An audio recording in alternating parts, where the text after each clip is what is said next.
Good evening, welcome to all. आज हम economics के एक मोस्ट इम्पॉर्टेंट लॉ है ग्रेशम्स लॉ, उसके बारे में पढ़ेंगे। छोटा सा है लेकिन बहुत इम्पॉर्टेंट है, कंपटीशन एग्ज़ाम में भी पूछा जाता है।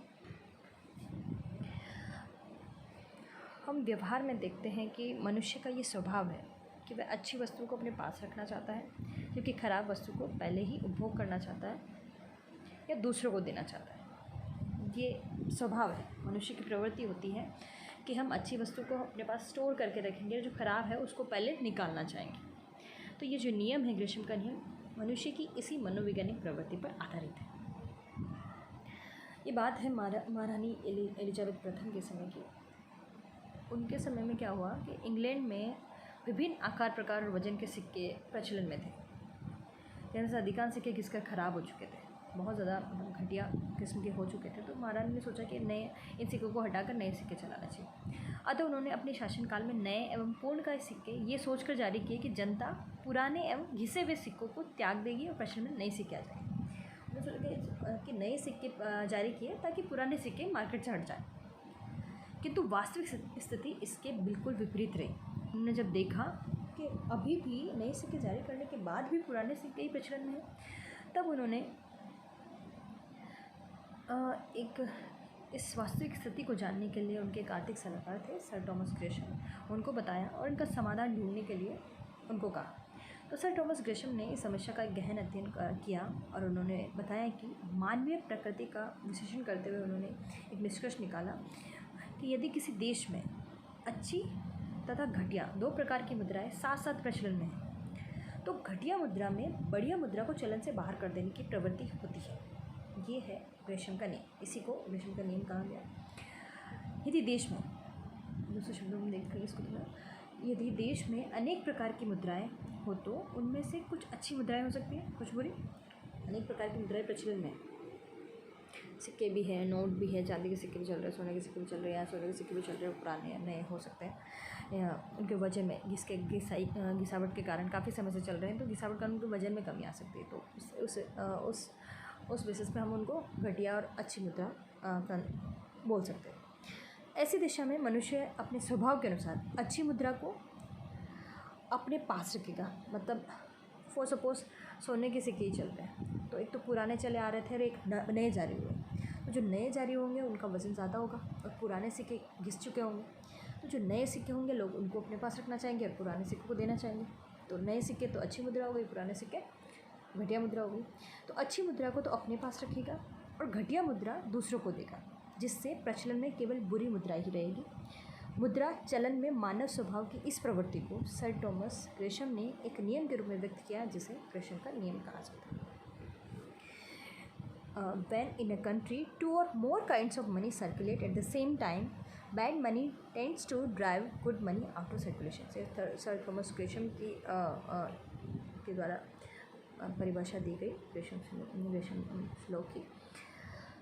यदि घटिया मुद्रा परिणाम में सीमित नहीं है तो वह अच्छी मुद्रा को चलन से बाहर निकाल देगी। ठीक है, अब यहाँ इसकी एक सीमा हमें पता चल रही है कि यदि घटिया मुद्रा परिणाम में या माप में सीमित नहीं है तो वह अच्छी मुद्रा को चलन से बाहर निकाल देगी। यदि सीमित होगी, अब देखो, यदि घटिया मुद्रा सीमित मात्रा में और जो अच्छी मुद्रा प्रचलन में आई है वो उससे ज़्यादा है और मांग के अकॉर्डिंग घटिया मुद्रा पर्याप्त नहीं है, तो वो उसको बाहर नहीं कर पाएगी, कितना ही हो। ठीक है, यदि आप मार्केट में गए हो कुछ सामान लाने, सपोज़ आपके पास अभी जैसे नरेंद्र मोदी सरकार ने नए नोट जारी किए हैं, 100 रुपये के भी हैं, 200 के, 500 के, 1000 के। अब आपके पास मान लो आप 100 रुपये को सामान आपको लाना है, आपके पास 100 रुपये का पुराना वाला नोट भी है, 100 रुपये का नया वाला नोट भी है। आप सबसे पहले कौन सा नोट दोगे? पुराना वाला, जो थोड़ा थोड़ा सा ख़राब हो चुका है। नया नोट ऑब्वियसली हम फ्रेश नोट अपने पास रखना चाहते हैं, और जब तक कि बहुत ज़्यादा आवश्यक ना हो हम उसको नहीं देते। ठीक है, अब लेकिन यदि ऐसा हो कि पुराने वाले नोट बहुत सीमित मात्रा में, आपको मान लो 200-300 रुपये लेने हैं, 200-300 रुपये के सामान लेने हैं और आपके पास 100-200 रुपये के तो पुराने नोट थे, एक आपके पास नया नोट है, तो वो भी दोगे ऑब्वियसली। तो यही बात है, यदि वो सीमित मात्रा में नहीं है, यदि घटिया मुद्रा परिणाम में सीमित नहीं है तभी वह अच्छी मुद्रा को चलन से बाहर निकाल सकती है। ठीक है, यदि बुरी मुद्रा मात्रा में कम नहीं है या सीमित नहीं है तो अच्छी मुद्रा को चलन से बाहर कर देती है। यही ग्रेशम का नियम है, क्योंकि मानव स्वभाव है कि वह सबसे पहले खराब मुद्रा को अपने पास से निकालना चाहता है और अच्छी मुद्रा को अपने पास रखता है। अब क्यों अच्छी मुद्रा को संग्रह करता है, उसका कुछ कारण है। अच्छी मुद्रा संग्रह के लिए उपयुक्त होने, अब हम उसको ज़्यादा दिन तक स्टोर कर पाएंगे ना अपने पास। नया वाला नोट है तो हम उसको कहीं रख भी दें तो ज़्यादा दिन तक ख़राब नहीं होगा।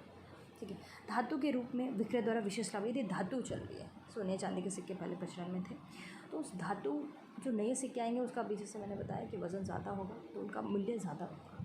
तो विशेष लाभार्जन के निमित्त के कारण भी पहले देश विदेश में चोर बचत के लिए अधिक उपयुक्त होने, उस टाइम की बात है, अधिक उपयुक्त होने के कारण और बुरी मुद्रा की बुराइयों के कारण, अपने पास न रखने की मनोवैज्ञानिक प्रवृत्ति के कारण अच्छी मुद्रा अपने मूल कार्य क्रय विक्रय के साधन में प्रयुक्त होने की अपेक्षा उपयुक्त कार्यों के लिए प्रचलन से बाहर कर दी जाती है। जो अच्छी मुद्रा है अपने मूल कार्य जो उनका क्रय विक्रय था उसमें यूज़ ना होकर इन कार्यों में उपयोग होने के कारण प्रचलन से बाहर कर दी जाती है बुरी मुद्रा के द्वारा। ठीक है, ये आपका ग्रेशम का नियम था। अब इस नियम की सीमा, जैसे एक तो हमने देख ली कि ये मुद्रा की जो मुद्रा की पूर्ति है, घटिया मुद्रा की, यदि मांग से कम है तो वो प्रचलन से बाहर नहीं कर पाएगी अच्छी मुद्रा। ठीक है, तो सीमा का निर्धारण मुद्रा की मांग, मुद्रा के प्रति विश्वास, मौद्रिक विधान तथा साख व्यवस्था द्वारा होता है। ये सिद्धांत लागू नहीं होगा यदि मुद्रा की पूर्ति मांग से कम हो। ठीक है, पहली बात, जितनी मांग है अर्थव्यवस्था में, यदि उसकी तुलना में मुद्रा की पूर्ति कम है घटिया मुद्रा की, तो वो अच्छी मुद्रा को प्रचलन से बाहर नहीं कर पाएगी। और यदि बुरी मुद्रा इतनी बुरी हो गई है कि उस पर से जनता का विश्वास ही उठ गया हो, तो उसका प्रचलन विधानसम्मत होते हुए भी अग्राह्य हो गया, तो भी ये नियम लागू नहीं होगा। जैसे हम 10 रुपये के सिक्के की बात करें, जब नया नया आया था तो सब लोग, वो इतना अच्छा लगता था सबको, सब लोग उसको स्टोर करके रखते थे। इवन मैंने भी बहुत सारे सिक्के पूरा एक गुल्लक भर के रखा था। लेकिन क्या हुआ, अब धीरे धीरे जनता में एक इस तरह का माहौल हो गया कि ये 10 रुपये का सिक्का चल नहीं रहा है, या ये मतलब घटिया किस्म में आने लग गया। लोग बोल रहे थे कि नकली सिक्के भी चल रहे हैं, तो लोगों ने लेना बंद कर दिया, लोगों का विश्वास ख़त्म हो गया। तो क्या हुआ, वो जब उसका विश्वास ख़त्म हो गया तो वो चाह कर भी काम नहीं कर सकती। बुरी मुद्रा, जनता का विश्वास हो गया तो लोग उसको खरीदेंगे नहीं, लेंगे ही नहीं, तो मुद्रा आएगी, चलन में नहीं आएगी। तो ठीक है, बुरी मुद्रा इतनी बुरी हो गई हो कि उस पर से जनता का विश्वास ही उठ गया हो, तो उसका प्रश्न विधानसम्मत होते हुए भी अग्राह्य हो गया हो, तो भी वो 10 रुपये या किसी जैसे दूसरे मत के अच्छी मुद्रा को चलन से बाहर नहीं कर पाएगी। तो ये था ग्रेशम का नियम। इसमें कुछ डाउट हो तो आप मुझे टेक्स्ट कर सकते हो। Thank you.